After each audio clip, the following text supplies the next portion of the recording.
Graça e paz, igreja. Boa noite.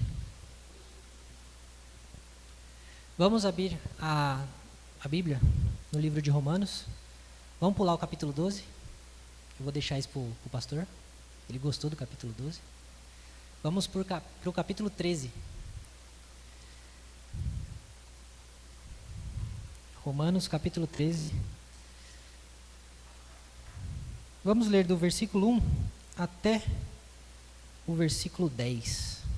Romanos 13, do versículo 1 ao versículo 10. Diz assim a palavra de Deus: que todos estejam sujeitos às autoridades superiores, porque não há autoridade que não proceda de Deus, e as autoridades que existem foram por ele instituídas. Assim, aquele que se opõe à autoridade resiste à ordenação de Deus, e os que resistem trarão sobre si mesmo condenação. Porque os magistrados não são para temor quando se faz o bem, e sim quando se faz o mal. Você quer viver sem medo da autoridade? Faça o bem, e você terá louvor dela, pois a autoridade é ministro de Deus para o seu bem. Mas se você fizer o mal, então tenha medo, porque não é sem motivo que a autoridade traz a espada, pois é ministro de Deus, vingador para castigar quem pratica o mal. Portanto, é necessário que vocês se sujeitem à autoridade, não somente por causa do temor da punição, mas também por dever de consciência. É por isso também que vocês pagam impostos, porque as autoridades são ministros de Deus, atendendo constantemente a este serviço. Paguem a todos o que lhes é devido, a quem tributo, tributo, a quem imposto, imposto, a quem respeito, respeito, a quem honra, honra. Não fiquem devendo nada a ninguém, exceto o amor de uns para com os outros, pois quem ama o próximo cumpre a lei. Pois estes mandamentos: não cometa adultério, não mate, não furte, não cobice, e qualquer outro mandamento que houver, todos se resumem nessa palavra: ame o seu próximo como você ama a si mesmo. O amor não pratica o mal contra o próximo, portanto, o cumprimento da lei é o amor. Amém.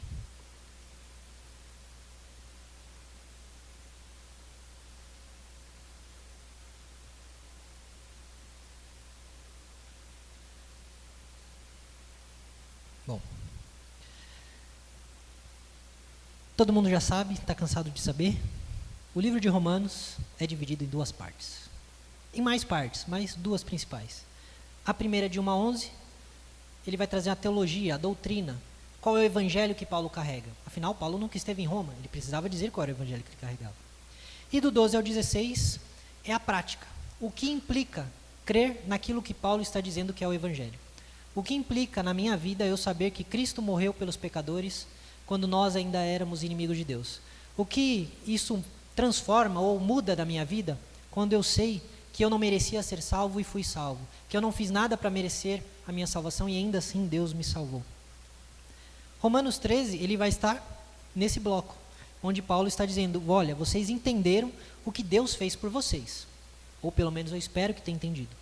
Aqui então eu vou dizer como vocês devem viver. E ele começa isso em Romanos 12. Romanos 12 vai apresentar o corpo como um sacrifício vivo. Ele vai dizer, portanto, ou seja, porque Deus morreu por vocês, porque Cristo deu a sua vida por vocês, porque quem morreu para o pecado agora vive para Cristo, apresenta então o corpo de vocês como um sacrifício vivo. Como? De que forma? Como é que eu faço isso? Me sacrificando literalmente? Me matando? Não. Não se conformando com este século, ou com o padrão deste mundo, ou com o comportamento das pessoas, mas transformando as suas atitudes, o seu pensamento, através da renovação da sua mente, mudando a sua forma de pensar, aquilo que você acha, aquilo que você pensa, a forma como você entende as coisas. Em seguida, ele começa a mostrar como viver isso na prática. E nós já vimos muito disso já com o reverendo Gerson, quando ele fala sobre a humildade e o serviço da comunidade, dos versos 3 a 8, quando ele fala do amor sem hipocrisia, dos versos 9 a 13, quando ele fala para não retribuir o mal com o mal e deixar a vingança para o Senhor, mas ao contrário de dar o mal em pagamento do mal, ele diz: ame sem hipocrisia, viva bem com todos no que depender de você, perdoe, ame. Então Paulo fala em autoridades no capítulo 13. Ele já deixou claro que nós devemos viver com mansidão, com amor, com perdão e sem espírito de vingança. Antes da gente falar de política, Paulo quer que você entenda que nós não devemos nos comportar ou agir como o ímpio age ao falar de política. Vamos ver, inclusive, que o que nos leva a pensar sobre isso é completamente diferente do que leva o ímpio a pensar sobre isso. E, lógico, as conclusões vão ser diferentes. E aí eu pergunto, será que você é salvo? Será que você é cristão? Será que você está disposto a negar a si mesmo a sua justiça própria, as suas opiniões, se for preciso, para tomar a sua cruz e então seguir o Mestre? E existem algumas perguntas aqui que vão nortear toda a nossa mensagem de hoje. Primeiro, se Jesus é o meu Senhor, será que eu devo mesmo obediência a César? E aí a gente substitui César por qualquer outra autoridade. Se o mundo jaz no maligno, inclusive os governos que são corruptos, será que eu não devo rejeitar toda a forma de governo da humanidade? Se o homem é mau, eu devo me importar em obedecer às autoridades, seja ela qual for? Nós já vimos, inclusive no capítulo 6, que se nós morremos com Cristo, nós então vivemos para Cristo, com Cristo. E seguindo essa lógica, se vivemos para Cristo, vivemos Cristo em vida. O que é viver Cristo em vida? Viver debaixo dos padrões de Jesus. Essa é a nossa nova identidade. Agora eu não sou quem o mundo diz que é, quem eu sou. Eu não sou mais quem eu acho que eu sou quem Deus diz que eu sou. E eu sou filho de Deus. Eu sou um pequeno Cristo, um imitador de Cristo, um irmão de Jesus. O nosso maior alvo, então, deve ser nos transformar em um print de Jesus Cristo, ou para os mais antigos, uma xerox de Jesus Cristo. Cristo, ele é a versão colorida, de alta resolução, em 4K, nítido, 3D. Nós, às vezes preto e branco, uma linha falha, uma resolução baixa, mas ainda assim, nós devemos mostrar aquilo que é Cristo, aquele que é Cristo. Quando olham para a gente, devem ver, ainda que com falhas, a pessoa de Jesus Cristo. Nós devemos ser uma cópia de Jesus. Inclusive, tem uma página no Instagram que se chama Jesus Copy. E o propósito é esse, formar cópias de Jesus. Você deve imitar a Jesus, esse é o seu objetivo. Claro, se você é cristão. Por termos recebido, então, a nossa nova natureza, a natureza de Cristo, por sermos agora filhos de Deus, nós devemos agir de acordo com essa natureza. A insistência em viver de acordo com as nossas regras e não com as regras de Deus vão revelar o que está no nosso coração. Se o nosso coração é obediente a Deus ou se ele é rebelde contra Deus. Sabemos que um coração rebelde a Deus não é um coração de filho de Deus. E isso pode, então, ligar um alerta na nossa mente. Mas vamos lá. Isso tudo foi introdução. Acho que 5 minutinhos.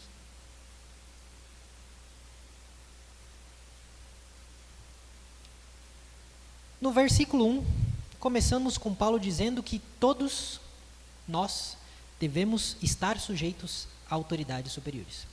E todos, a palavra é clara. Não há exceção. Ninguém foge à regra. Todos nós precisamos estar submissos e debaixo de autoridade. A gente tende a pensar só na política, mas eu quero voltar com você para lembrar que não é só a política. E Paulo, quando ele diz isso, que nós precisamos estar sujeitos a toda a autoridade, ele está falando ainda do que ele começou lá no capítulo 12. Por isso que é importante a gente ter o contexto maior. O que ele disse lá no capítulo 12? Que nós precisaríamos experimentar a boa, agradável e perfeita vontade de Deus quando transformássemos a nossa mente e oferecêssemos nosso corpo como sacrifício vivo a Deus. Aí nós experimentaríamos a vontade de Deus. E a vontade de Deus passa por estar sujeito às autoridades. Os judeus, naquela época, tinham um histórico de se revoltarem contra as autoridades. Isso aconteceu, por exemplo, na revolta dos Macabeus. Isso aconteceu com um certo Judas, que levou muitos a se revoltarem contra Roma, segundo o livro de Atos vai relatar. E essa revolta pode ou não ter a ver com o que Jesus disse em um de seus sermões, quando falou de revolta contra Pilatos. Então são pelo menos uma, mas pode ser 2 revoltas só nesse pequeno exemplo. Alguns anos após a carta de Romanos ser escrita, os judeus voltaram a se revoltar contra Roma e por causa disso o templo foi destruído. Então os judeus eles tinham uma ficha suja com relação às autoridades que os oprimiam. Ao contrário dos anarquistas, os revoltosos ou os revolucionários, os filhos de Deus não são chamados a fazer guerra, nem mesmo contra tiranos. E a gente vai chegar na parte dos tiranos também, porque essa parte é importante. Quando nós pensamos que não, nós devemos sim nos levantar contra certos governos, nós estaremos ignorando o exemplo de muitos homens e mulheres santos, piedosos, devotos a Deus, que deram as suas vidas e derramaram o seu sangue diante de Roma, por exemplo. E diante de tantos outros sistemas ditatoriais. Todos eles poderiam ter pego em armas. Todos eles poderiam ter se revoltado contra Roma. Todos eles poderiam ter se revoltado contra Stalin. Por que eles não o fizeram? Somos tentados a achar que nós hoje deveríamos nos revoltar e tirar os tiranos do poder à força. Mas Paulo vivia uma situação pior do que a nossa. E sequer mencionou qualquer tipo de revolta em seus ensinos. Nem Jesus fez isso. E eu sei que ninguém quer sofrer pela justiça. Porque é difícil sofrer pela justiça. É difícil sofrer nas mãos de um governo corrupto, sendo você uma pessoa que não é corrupta. Ninguém quer pagar o preço de dar a sua vida sem lutar. Mas que alternativa nos resta? Seria melhor sofrer injustiça ou pagar a injustiça com mais injustiça? Ir contra a autoridade, o verso 1 vai dizer, as autoridades superiores são instituídas porque elas procedem de Deus e existem porque foram instituídas por Ele. Ir contra a autoridade é ir contra Deus que colocou essa autoridade lá. E eu não estou falando aqui apenas, de novo, de presidente da República, de STF. Eu estou falando dos seus pais. Eu estou falando das autoridades da sua vida, do seu professor, dos presbíteros, do pastor. Eu estou falando daquele chefe chato, insuportável, que você não aguenta mais. Todas essas pessoas são autoridades sobre a sua vida. Ir contra qualquer uma dessas pessoas é ir contra o próprio Deus. Dizer para ele que aquela pessoa que ele colocou ali, ele errou, ele não devia ter colocado ali.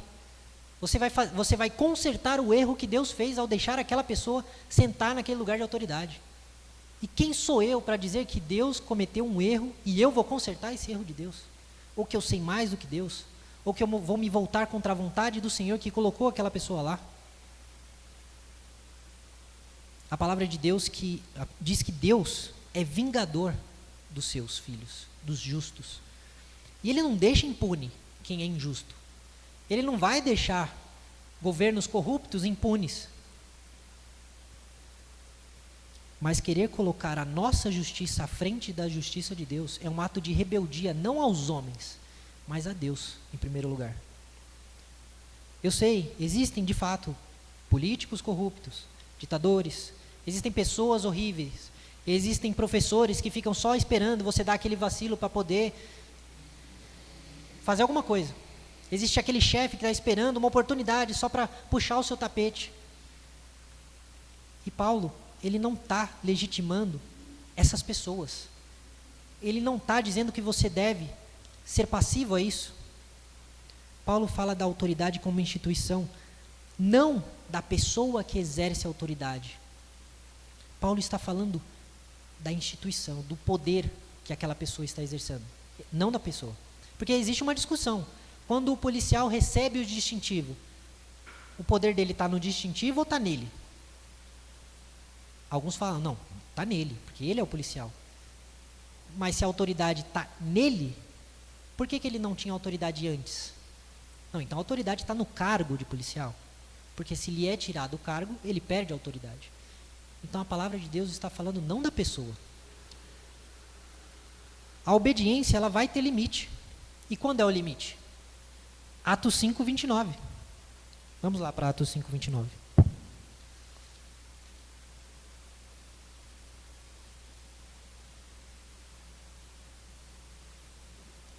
Vamos ler o 28 primeiro.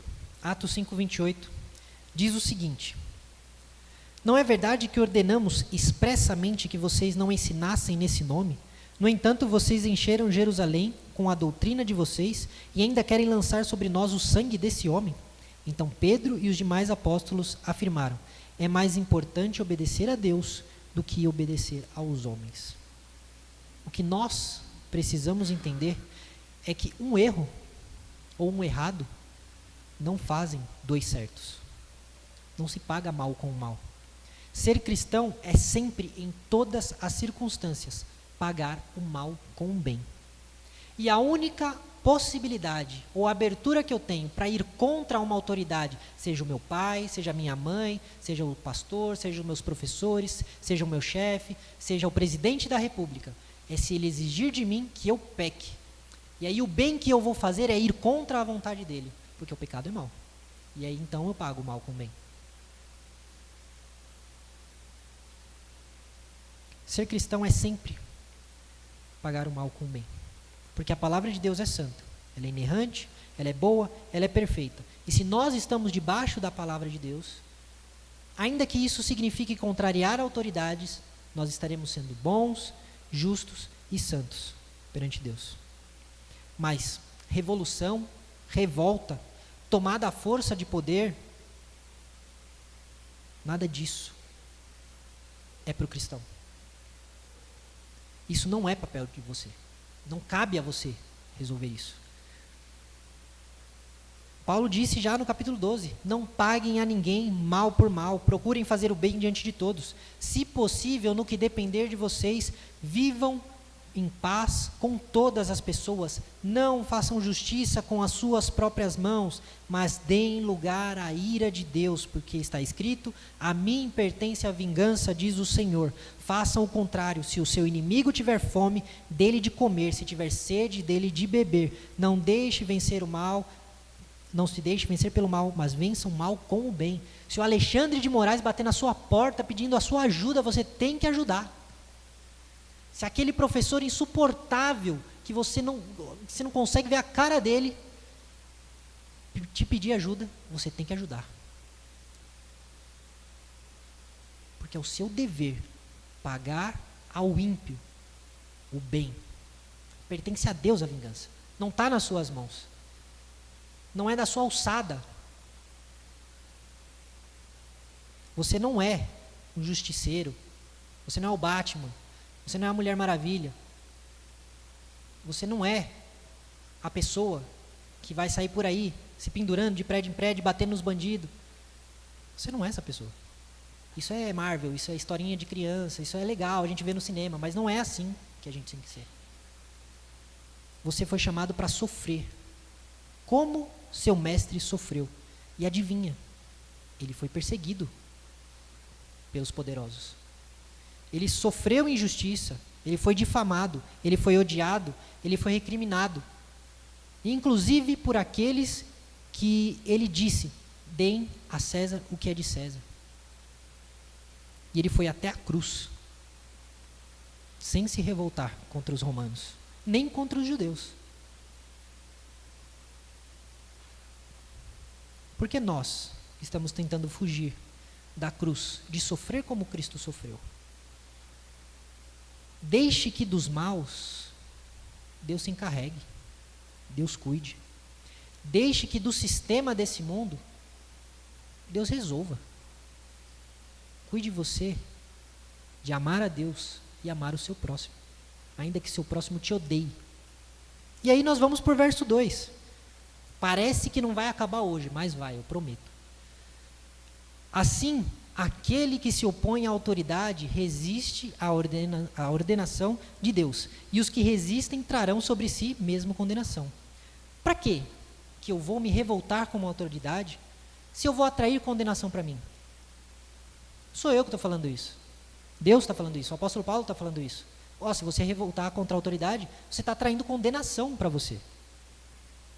O que você espera ganhar numa rebeldia ou numa revolução contra autoridades que estão sobre você? Isso é a sua natureza humana gritando. O seu senso próprio de justiça, a sua regra moral. E de fato, a sua regra moral é um sinal de que Deus e de que a moral divina tem parte em você. que você é uma imagem e semelhança de Deus.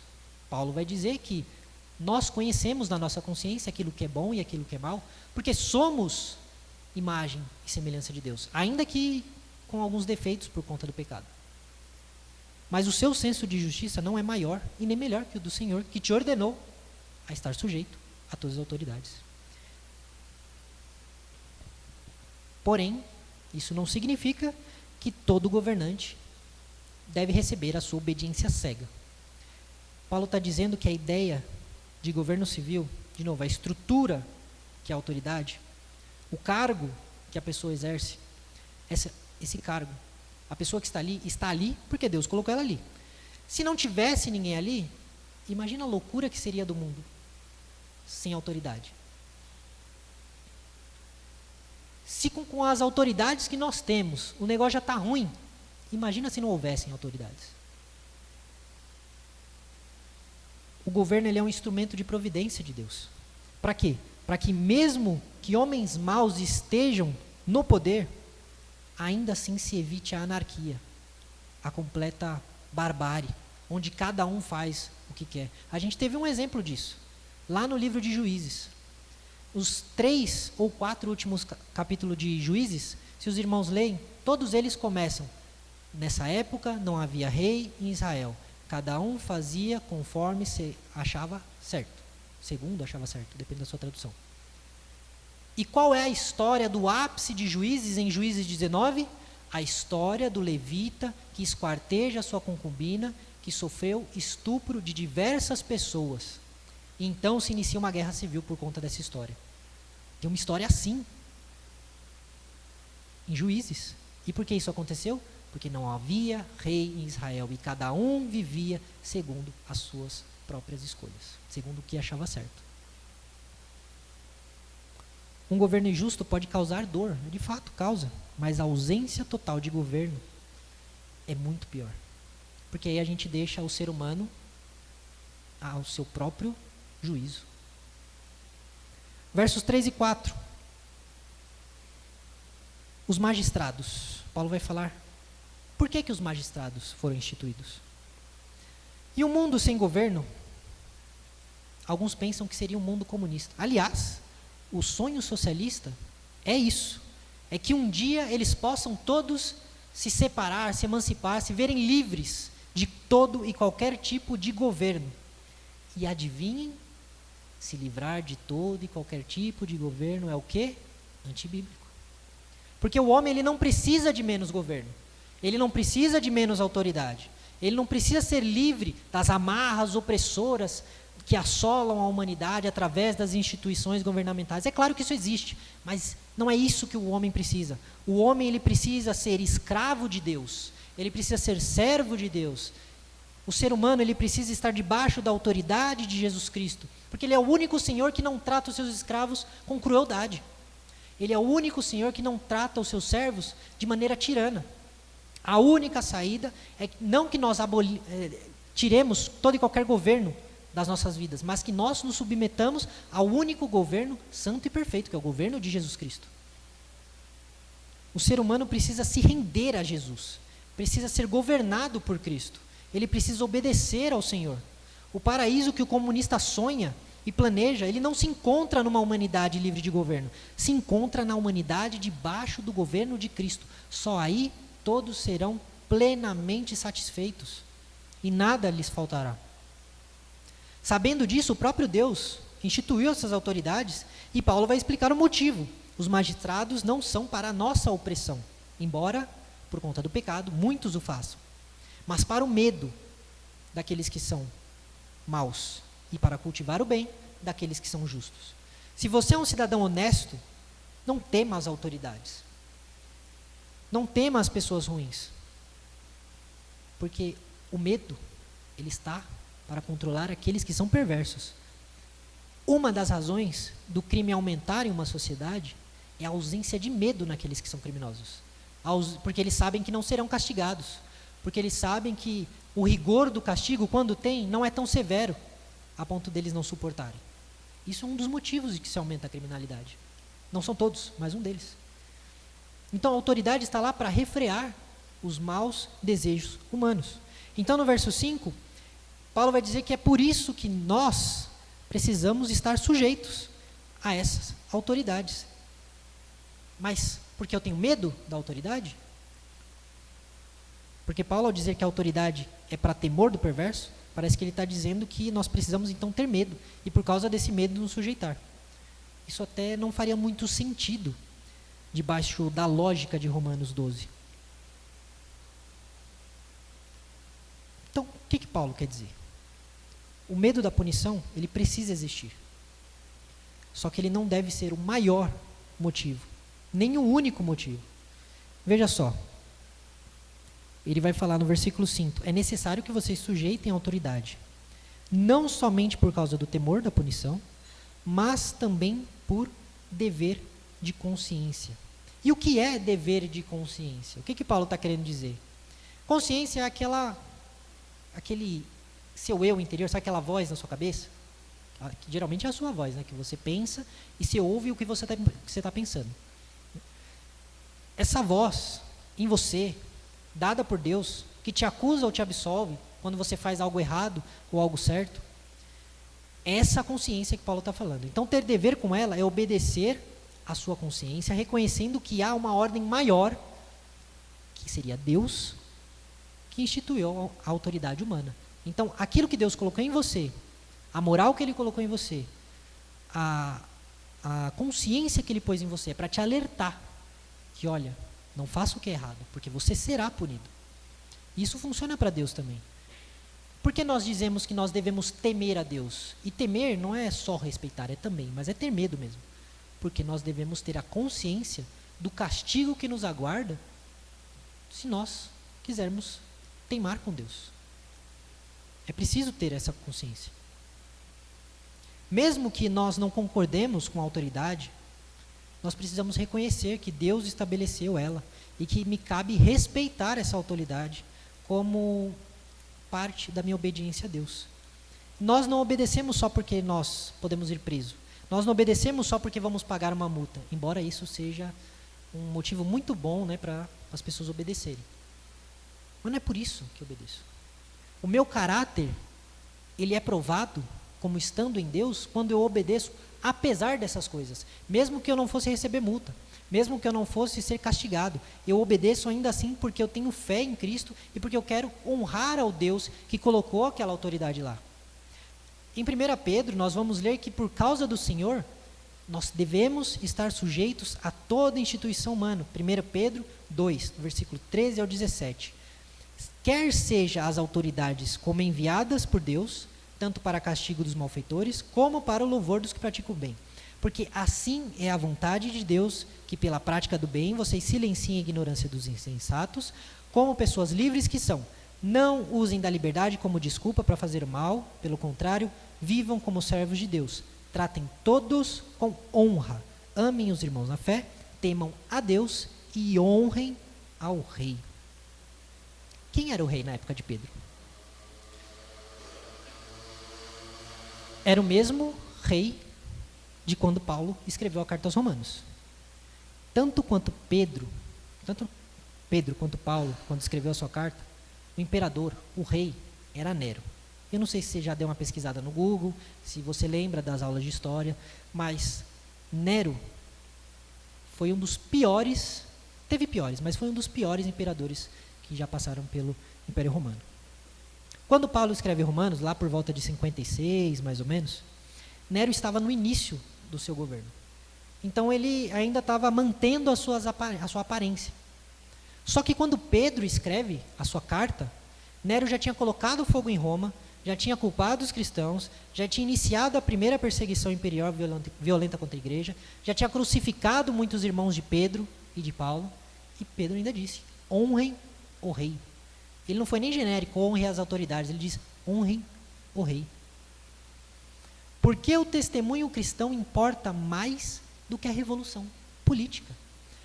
O reino de Deus não avança com espada e com revolta, mas com fidelidade, paciência e sofrimento santo. Nós, como cristãos, nós devemos obedecer até o limite da nossa consciência e resistir sem violência quando o governo quer tomar o lugar de Deus. Por quê? Porque Jesus não é um revolucionário.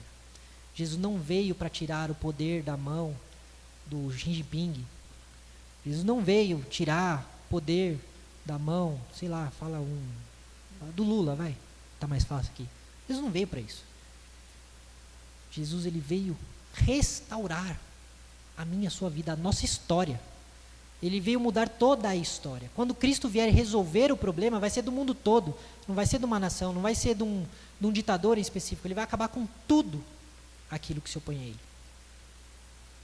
Então, o nosso testemunho é suportar, como Cristo suportou ser perseguido. Apenas a ordem de Deus está acima da nossa obediência à autoridade. E enquanto a autoridade não me forçar a fazer algo que é contrário à Escritura e a Deus, eu preciso honrá-la. Doa a quem doer, doa a mim se doer. Rangendo os dentes, me coçando, me batendo, eu tenho que honrar a autoridade. E aí eu pergunto, fácil, né? Mole, mole. Nossa. Tranquilo demais.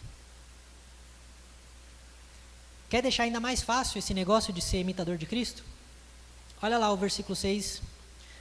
Vai dizer assim: é por isso também que vocês pagam impostos, porque as autoridades são ministros de Deus, atendendo constantemente a este serviço. E o 7, paguem a todos o que lhe é devido, a quem tributo, tributo, a quem imposto, imposto, a quem respeito, respeito, a quem honra, honra.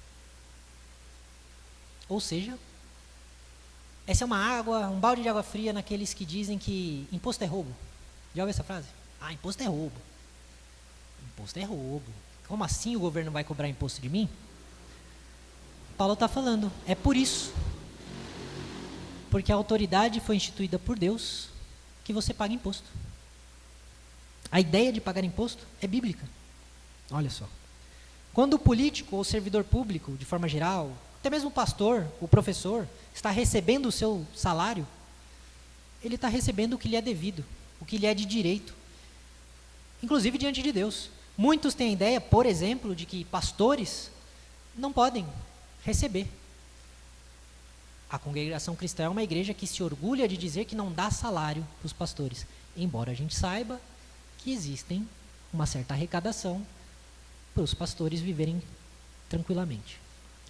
Mas isso a gente deixa para lá porque a gente não comenta muito, né? Eles não gostam que fale. Então, o pastor, ele merece o seu salário. É justo que a autoridade receba por sua função. Mas e quando, então, os impostos são abusivos? E quando eles são injustos? E quando eles são pesados? E quando eles são mal utilizados? Nem todo imposto injusto justifica a desobediência civil. Eu tendo a achar que nenhum. Mas teria que ver cada caso com caso. Aí quem quiser, procure o Júnior, que ele sabe explicar um pouquinho melhor essa questão. Por quê? Mesmo no Império Romano, haviam impostos pesados. Ué, vocês lembram da história de Zaqueu? O que Zaqueu fala? Se eu extorquir alguém, ele não fala que ele extorquiu, mas se porventura ele extorquiu alguém, ele iria restituir. Se ele não tivesse extorquido, certamente isso era prática. Porque se não fosse prática de ninguém, ele não teria dito isso. Então, os judeus odiavam os cobradores de impostos porque eles eram extorquidos. E ainda assim, Jesus vai dizer, olha, dai a César o que é de César, e a Deus o que é de Deus. Ele sabia, ou Jesus não sabia, que o povo judeu era injustiçado com cobranças indevidas. Paulo, escrevendo em Romanos 13 aqui, está no mesmo império que Jesus esteve. E mesmo assim ele diz, paguem os impostos. Só que isso não significa, de novo, uma submissão cega. Se a cobrança de impostos viola princípios éticos que são graves, ou é usada para promover injustiça, e aí eu posso dar exemplos. Por exemplo, um governo que, através do seu imposto, ele patrocina genocídio, perseguição religiosa, corrupção legalizada, ou ele se torna um jugo opressor que é desumano a ponto de fazer as pessoas passarem fome, então é espaço para denúncia, para resistência legal, para pressão política e até, em alguns casos, para desobediência civil, sim. Porque, a gente vai ver mais à frente, o que regula a forma como lidamos com todas as coisas é o amor, tanto a Deus quanto ao próximo. Se um empresário, e aí eu vou dar um exemplo, que inclusive nós vimos em sala de aula faz acho que um mês, mais ou menos. Vamos supor que tem um empresário, imagina aí um empresário na sua cabeça. Esse empresário, ele não consegue manter o negócio dele. Ele só conseguirá manter o negócio dele, porque ele é um pequeno empresário, se ele sonegar imposto. Por quê? Porque o sistema está estrangulando o negócio dele, está acabando com o negócio dele. O que ele deve fazer? Opção 1, vou sonegar mesmo, senão meus filhos vão passar fome, minha mulher vai passar fome, eu vou passar fome. Isso é um assunto sério. Como é que resolve isso? Nós devemos lutar por justiça tributária nos meios legais, seja votando, seja protestando, seja nos organizando. Devemos agir com integridade até onde nos for possível, e se o cenário ele for insustentável, a gente precisa considerar encerrar ou mudar de atividade. Fazer algo criminoso nunca deve ser uma hipótese, a não ser que você precise disso para obedecer a Deus. Fazer da sonegação um pecado justificado não torna ele menos pecado. Ah, mas eu vou perder o meu negócio. Eu não posso dizer para você, é isso. Porque não é fácil assim, mas é isso. Infelizmente, a gente muitas vezes vai ter que sofrer pelo reino. Vai ter que sofrer por amor a Cristo. Vai ter que sofrer para se manter fiel a Deus. Ou a gente acha que é fácil se manter fiel a Deus? A gente não para pensar nessas pequenas coisinhas. Eu até comentei com a Raquel, uma das nossas viagens para São Paulo, a gente não para pensar como hoje, por exemplo, a carga horária de um trabalhador comum impede o trabalhador comum de ter uma vida com Deus. E às vezes a gente fica imaginando, nossa, como será o governo do anticristo, que ninguém vai comprar, não vai vender. A gente já está vivendo isso, gente. Porque você não tem tempo para ler sua Bíblia. E aí eu estou usando o exemplo de, por exemplo, quem vive em grandes cidades. Você sai 5h30, 6 horas da sua casa, tem 1 hora de almoço quando muito, quando volta, você provavelmente ou vai estudar, ou vai ter algum lazer, ou vai ter que cuidar de algum BO que surgiu, e quando você se lembrar que você é crente, você vai fazer uma oração no pé da cama e vai dormir antes de terminar a oração, porque não deu. Vai ter que acordar cedo no outro dia. Como é que você é crente desse jeito? Que tempo que você vai ter para ler a Bíblia? Para meditar no que você leu? Para orar, para falar com Deus? Para colocar os seus desejos, seus pedidos, seus anseios, chorar diante de Deus? Que tempo você vai ter? Você não vai ter. Nós estamos vivendo um sistema opressivo contra o cristão. A gente não precisa ir lá para o anticristo, já está aqui hoje. E o que eu faço, então? Poucos consideram a hipótese de perder o seu emprego e buscar outra coisa, ainda que ganhando menos, para poder ter mais tempo com Deus. Poucos são que consideram essas hipóteses. A maioria arrasta com a barriga. Estou conseguindo ler um versículo por dia, na igreja é certeza que eu vou ler, né? Porque eu vou estar lá. Mesmo que eu não queira ter um telão jogando o versículo na minha cara, eu vou ter que ler. E acho que está bom. A gente considera todas as hipóteses, menos sofrer por Cristo, para ter mais tempo com Cristo. É triste isso. Por que a gente acha que Jesus disse que a porta é estreita e que são poucos que passam por ela? Caio, mas é fácil para você falar. Você tem que ler a Bíblia todo dia. Você está lá estudando. E se eu te disser que tem dias que a última coisa que você tem tempo para fazer é ler a Bíblia? No seminário. Porque você tem resumo de 20 páginas para fazer. Você tem livro de 300 páginas para ler até o final do mês. Você tem monografia para fazer, você tem trabalho para apresentar. Você tem prova, 2, 3 provas no mesmo dia. E como é que você se prepara para tudo isso? E ainda tem tempo para parar tudo e ter um tempo com Deus.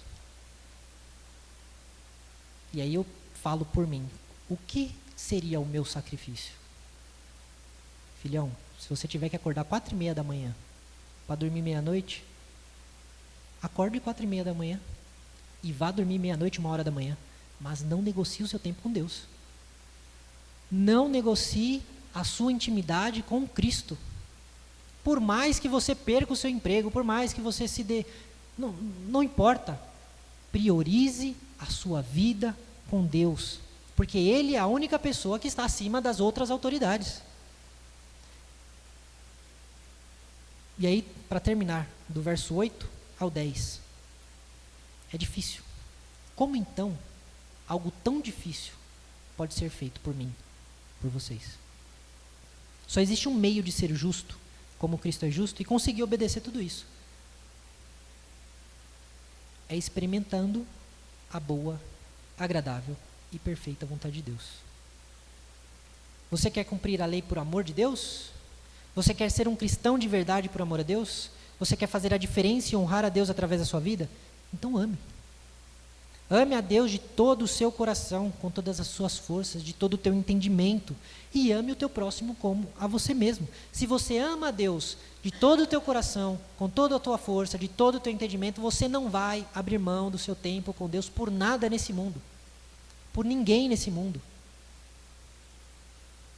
Você vai preferir perder quem for, ao invés de perder o tempo com Deus. Você vai preferir perder o que for, ao invés de perder o tempo com Deus. E o verso 8 vai dizer que não devemos dever nada, exceto o amor. Olha lá o verso 8. Não fique devendo nada a ninguém, exceto o amor de uns para com os outros. Pois quem ama o próximo, cumpre a lei. Ele faz um contraste entre dois tipos de dívida. Porque a gente pode pensar, como assim? Eu tenho que dever amor para as pessoas? Então, eu não vou amar ninguém, né? Aí eu vou dever amor para as pessoas. Primeiro, nós temos que entender que dívidas precisam ser quitadas. Foi o que ele falou no versículo 7, versículo anterior. Se você tem imposto para pagar, pague seus impostos. Se você deve respeito, respeite. Se você deve honra, honre. Pague tudo o que você deve. E segundo, a dívida que você tem e que você nunca poderá pagar é o amor. Essa você não tem como quitar. Você não pode chegar para a pessoa e falar, já te amei o suficiente, tá? Valeu, até mais, fica com Deus, vai na sombra. É isso. Não. Você não quita a sua dívida de amar a Deus e nem de amar o próximo. Isso vai durar toda a eternidade. Não fique devendo dinheiro, não fique devendo respeito, não fique devendo honra, mas continue devendo o amor como estilo de vida. É isso que Paulo está dizendo. Como se Paulo dissesse, jamais considere que você deu amor suficiente para alguém. Jamais ache que você amou o bastante, que agora está tudo bem, que agora você pode largar a mão de amar essa pessoa. Quem ama o próximo, e é por isso que você não deve achar que amou o suficiente, quem ama o próximo não vai roubar, quem ama o próximo não vai matar, quem ama o próximo não vai adulterar, quem ama o próximo não vai desejar aquilo que não é seu, ou você quer matar quem você ama, você quer roubar quem você ama, você quer aquilo que quem você ama tem para você e te deixar aquela pessoa sem, você cobiça aquilo de quem você ama? Lógico que não. Então, somente amando a Deus, nós podemos ter força para amar o próximo, e somente amando o próximo, nós podemos ser capazes de cumprir tudo aquilo que Paulo diz para a gente cumprir aqui, de honrarmos as autoridades e nos submetermos a elas. E é importante dizer, não pense que você vai amar o próximo quando você decidir, a partir de hoje eu vou amar o próximo. Aí você vai dormir, acorda amanhã, nossa, como eu estou amando todo mundo. Que passe de mágica. Não é assim que funciona. A decisão é o primeiro passo, mas a estrada é longa. A decisão ela precisa existir, porque amar é uma escolha. Amar não é estar apaixonado. Não é eu gosto, como eu gosto daquela pessoa. Não. Amar é você decidir amar. Você pode não gostar e ainda amar uma pessoa. Então, amor não é sentimento. Envolve sentimento, mas não é sentimento. É uma decisão. Você precisa decidir amar. Mas quando você decide amar, você será tentado a deixar de amar todos os dias. E quanto mais você conhecer aquela pessoa, quanto mais você desejar amar aquela pessoa, mais você será tentado a não amar aquela pessoa. E a isso nós precisamos resistir. Nós precisamos obedecer a Deus Porque o Deus que mandou você amar as outras pessoas, adivinha, ele é autoridade sobre a sua vida, acima de todas as outras. E eu pergunto, será que o mundo já não odeia o bastante? Será que as pessoas já não brigam o suficiente sobre política? Será que as pessoas já não se odeiam, já não perdem amizade, já não vão mais em jantares de familiar por conta de política o bastante? Você tem que ser mais um que perde parente, perde pai, perde filho, perde sogra, perde cunhado, perde tio, primo, por conta de besteira, por conta de gente que não está nem aí se você existe, por conta de gente que vai dormir tranquilo no seu cobertor da NASA, lá no Planalto. Por que você está perdendo tempo com isso? E você está machucando e sendo machucado, porque você não é o único culpado. Quem entra nessa briga com você também é culpado. E nós estamos todos aqui nos batendo, tirando sangue, falando, você não presta, você não é cristão, nem cristão você é, porque você votou em fulano. Enquanto isso, estão eles lá, em paz. E o povo de Deus se matando por conta de homens. Para que a gente precisa se tornar mais um entre uma multidão? Honre a Deus, honre a Cristo, honre aquele que você diz amar e seguir, sendo submisso e honrando a autoridade, ainda que você não concorde com ela. Por fim, a aplicação. Nós temos 5. A primeira, submeta-se às autoridades, e isso envolve reconhecer a existência delas e a necessidade delas, por mais imperfeito que ela seja, porque ela é instrumento de Deus para evitar o caos. Não adote um espírito revolucionário. Às vezes a gente acha que só esquerdista é revolucionário, só quem é comunista é revolucionário. Mas existe um campo da direita chamado reacionarismo que é revolucionário, que diz que deve pegar em armas sim para instaurar não uma ditadura do proletariado, mas um governo de direita que vai colocar a direita goela abaixo de quem não concorda com a direita. Evite qualquer postura revolucionária. Seja conservador. Deus apoia. Deus gosta. Seja contra todas essas, seja contra aborto, seja contra casamento homossexual, seja contra tudo isso. Deus está com você. Mas não queira impor isso aos outros.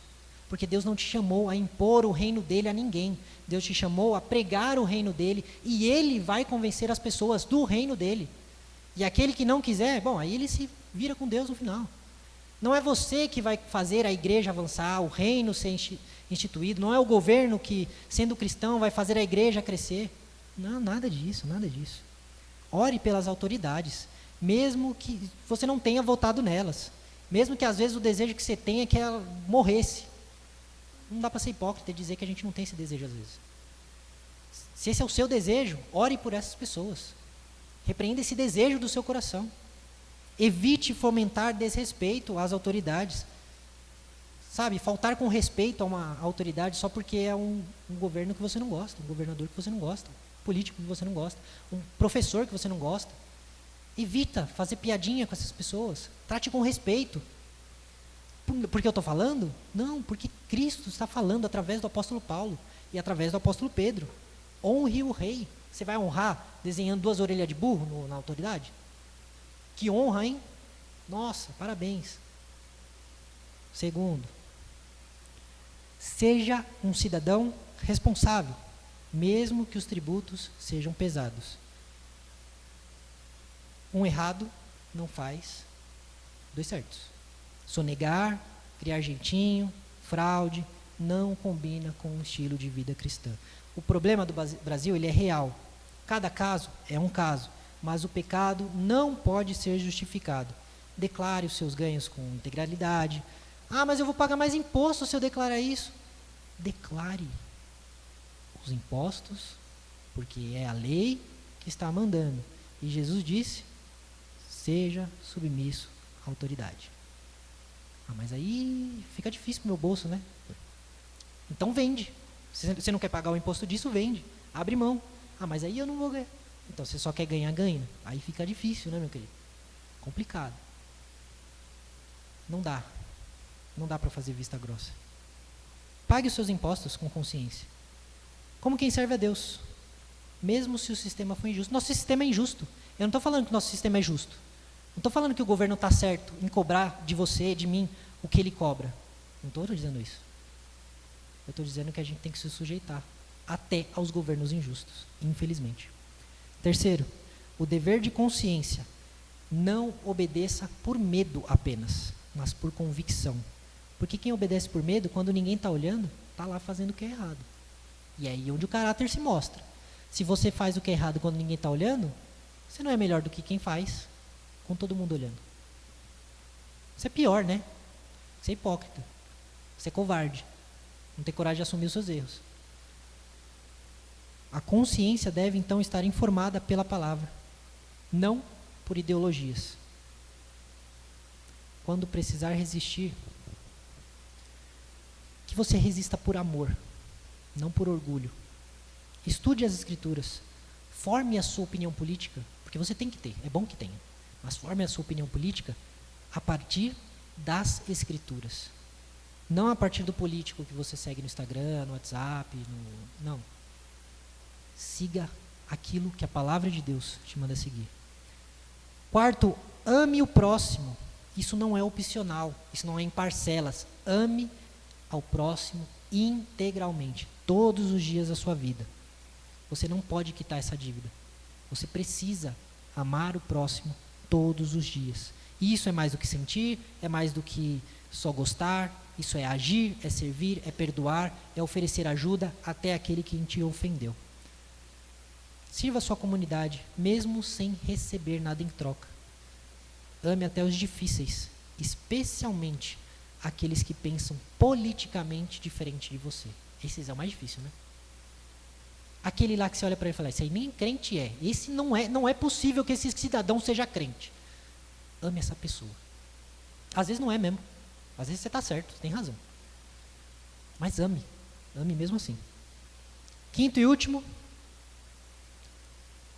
A moral cristã não é feita de regras soltas, mas ela é guiada pelo amor que busca o bem do outro. Se você ama, você não vai adulterar.